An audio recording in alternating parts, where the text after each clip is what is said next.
नमस्कार, BPL news में आपका स्वागत है दोस्तों। आज हो गया है 11 जून। जो फटाफट ब्रेकिंग न्यूज़ निकल के आ रही है कि करके जानेंगे दोस्तों। यूपी में सियासी सरगर्मी तेज, योगी आदित्यनाथ बुलाए गए दिल्ली। गृह मंत्री अमित शाह से की मुलाकात, आज नरेंद्र मोदी से, प्रधानमंत्री से करेंगे मुलाकात। बड़ी अपडेट निकल के आ रही है यूपी में। दूसरी बड़ी अपडेट निकल के अखिलेश यादव ने कहा भाजपा सरकार के चंद दिन बचे हैं, पूरी तरीके से जाने वाली है योगी आदित्यनाथ की सरकार। जानेंगे आखिर ऐसा क्यों बयान दिया है।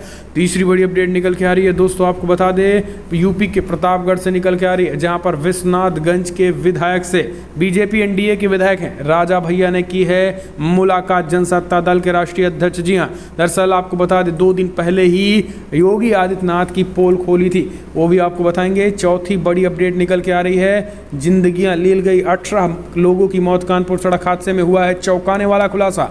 सब कुछ खबरें एक एक करके आपको विस्तार से बताएंगे।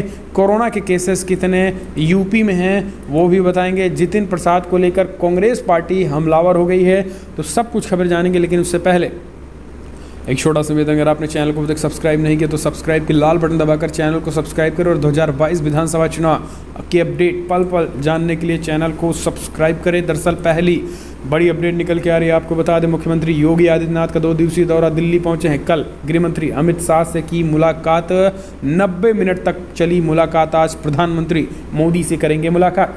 दरअसल यूपी के मुख्यमंत्री योगी आदित्यनाथ कल दोपहर में गृहमंत्री अमित शाह से 1.5 घंटे की मुलाकात चली। यूपी और दिल्ली के बीच टकराहट बढ़ी चली है और जिस वजह से अब मंत्रिमंडल के विस्तार तक पहुंचाई है। मंत्रिमंडल का विस्तार भी होना है, टकराहट भी है, तो इन सब को देखते हुए गृहमंत्री अमित शाह योगी आदित्यनाथ के बीच 1.5 घंटे की मीटिंग हुई है। आज प्रधानमंत्री मोदी और बीजेपी अध्यक्ष जेपी नड्डा से मुलाकात करेंगे।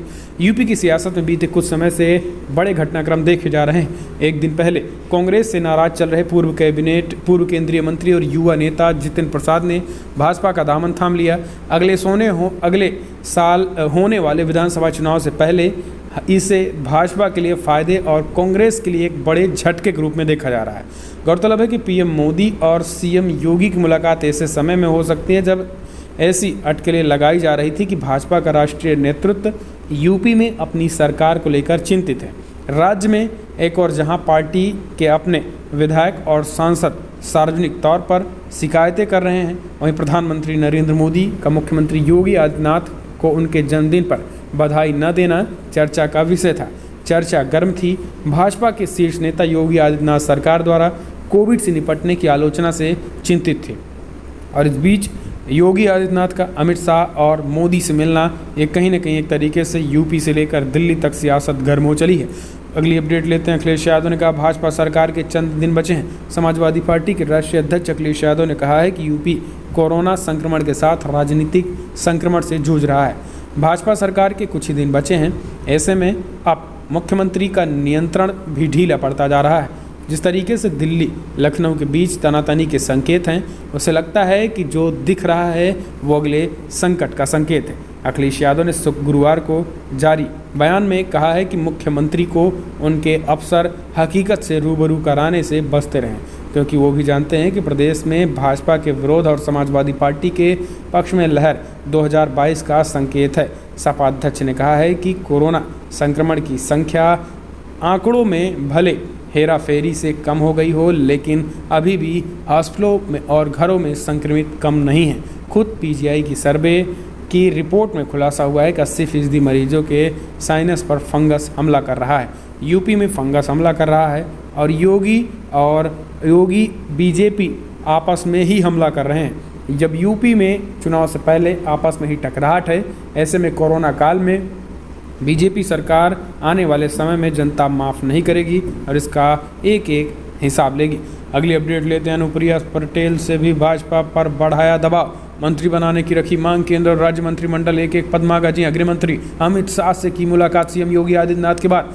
दरअसल केंद्र और प्रदेश में मंत्रिमंडल के विस्तार के अटकलों के बीच भाजपा के सहयोगी दल अपना दल एस की राष्ट्रीय अध्यक्ष अनुप्रिया पटेल ने बृहस्पतिवार को दिल्ली में केंद्रीय गृह मंत्री अमित शाह से मुलाकात कर प्रदेश की सियासत में एक नई चर्चा को जन्म दे दिया है। मुख्यमंत्री योगी आदित्यनाथ और शाह की मुलाकात के ठीक पहले अनुप्रिया और शाह की मुलाकात के काफ़ी अहम माना जा रहा है। सूत्रों की माने तो शाह ने अनुप्रिया से भी योगी सरकार के क्रियाकलापों के बारे में फीडबैक लिया है। वहीं अनुप्रिया ने भी केंद्र व प्रदेश में संभावित मंत्रिमंडल विस्तार में अपना दल को प्रतिनिधि देने के साथ ही जिला पंचायत अध्यक्ष और प्रदेश के नियमों व आयोगों में पार्टी को हिस्सेदारी देने के मुद्दे पर चर्चा की है। अगली अपडेट लेते हैं तो दोस्तों, विश्वनाथगंज के विधायक से राजा भैया ने की मुलाकात। जी हाँ, यूपी में अब एक नया धड़ा, जनसत्ता भी तेजी के साथ उभरना शुरू कर दिया है। राजा भैया ने अपनी सियासी सरगर्मी की तेज, एनडीए अपना दल के विधायक से की मुलाकात। बीजेपी योगी की बढ़ सकती है मुसीबतें। जनसत्ता दल लोकतांत्रिक के राष्ट्रीय अध्यक्ष व कुंडा विधायक रघुराज प्रताप सिंह राजा भैया गुरुवार को विश्वनाथगंज में डॉक्टर RK वर्मा सुराव स्थित कैंप कार्यालय पर उनसे मुलाकात की। घंटे भर की मुलाकात के दौरान जिला पंचायत अध्यक्ष पद के चुनाव पर भी वार्ता हुई। विधायक ने कहा कि ईमानदार व कर्मठ प्रत्याशी ही जिला पंचायत अध्यक्ष चुना जाएगा। गुरुवार को राजा भैया बेती से प्रयागराज गए थे और यहाँ हॉस्टल में मिले किसी से मिलने के बाद शाम को लौटते समय डॉक्टर RK वर्मा के कैंप कार्यालय पर समर्थकों के साथ पहुंचे थे। हालांकि बातचीत के बारे में विधायक ने साफ तौर पर कुछ नहीं कहा, लेकिन आपको बता दें कि अब सियासी सरगर्मी तेज हो गई। कुछ दिन पहले, 2-3 दिन पहले ही RK वर्मा ने योगी आदित्यनाथ सरकार की पोल खोलते हुए स्पष्ट कहा था कि फिलहाल यूपी सरकार ने कोई स्वास्थ्य व्यवस्था की सुविधा नहीं की थी उनके विधानसभा क्षेत्र में, बावजूद इसके कि करोड़ों रुपए मुख्यमंत्री योगी आदित्यनाथ के फंड में, प्रधानमंत्री केयर फंड में, तमाम जगहों पर फंड में राशि दी गई, लेकिन उसके बावजूद कोई मदद नहीं गई थी और ऑक्सीजन न मिलने की वजह से कई लोगों की मौत हुई और भ्रष्टाचार चरम पर था। तो इन सब का बयान देने के बाद राजा भैया का मिलना अपने आप में भाजपा की मुश्किलें बढ़ा सकता है। अगली अपडेट, जिंदगी से खिलवाड़, कानपुर सड़क हादसे में हुई 18 की मौत, जांच के मामले में चौंकाने वाला खुलासा।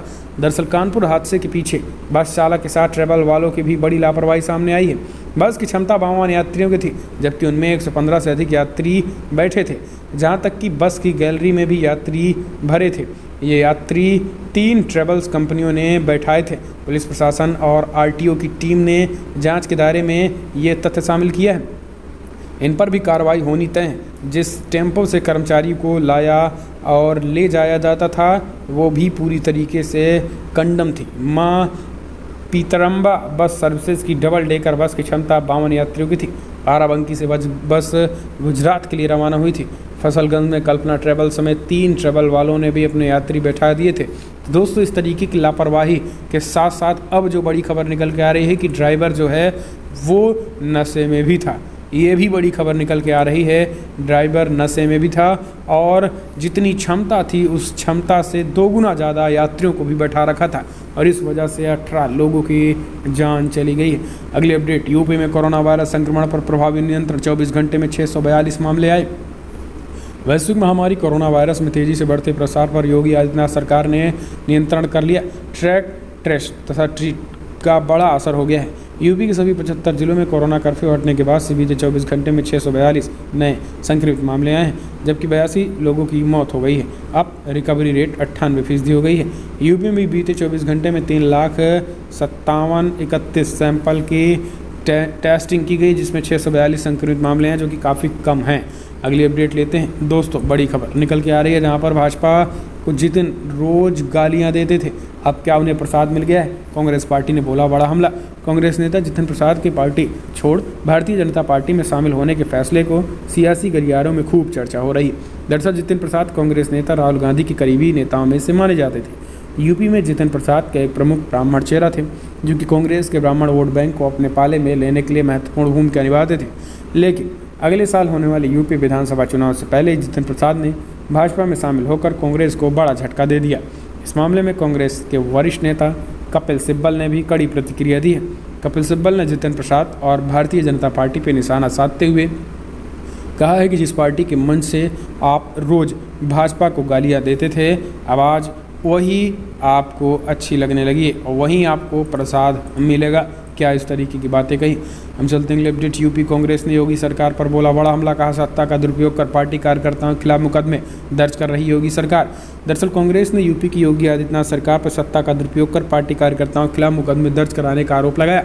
लेकिन एक लखनऊ के इटौजा क्षेत्र में कांग्रेस के दफ्तर के उद्घाटन अवसर पर कोविड प्रोटोकॉल के उचित उल्लंघन के आरोप में गत 7 जून को पार्टी कार्यकर्ताओं खिलाफ प्राथमिकी दर्ज की गई थी। यूपी कांग्रेस के मीडिया संयोजक ललन कुमार ने बुधवार को इस पर प्रतिक्रिया देते हुए कहा है कि उन्होंने क्षेत्र के लिए 5 सालों में कुछ नहीं किया था और अब विपक्षियों पर मुकदमा दर्ज करके डराने का प्रयास कर रहे हैं। उन्होंने एक बयान में कहा है कि आगामी विधानसभा चुनाव में एक तरीके से होने वाली हार को देखते हुए मुख्यमंत्री योगी आदित्यनाथ और बख्शी के तालाब जैसे भाजपा विधायक बौखला गए हैं। इस तरीके से समाजवादी पार्टी ने बड़ा हमला बोला है। तो दोस्तों बड़ी खबर में इतना ही, लेकिन अगर आपको वीडियो पसंद आए तो लाइक कर शेयर करें, कमेंट के माध्यम से अपनी राय दें। पल पल के अपडेट के लिए चैनल को सब्सक्राइब करना ना भूलें।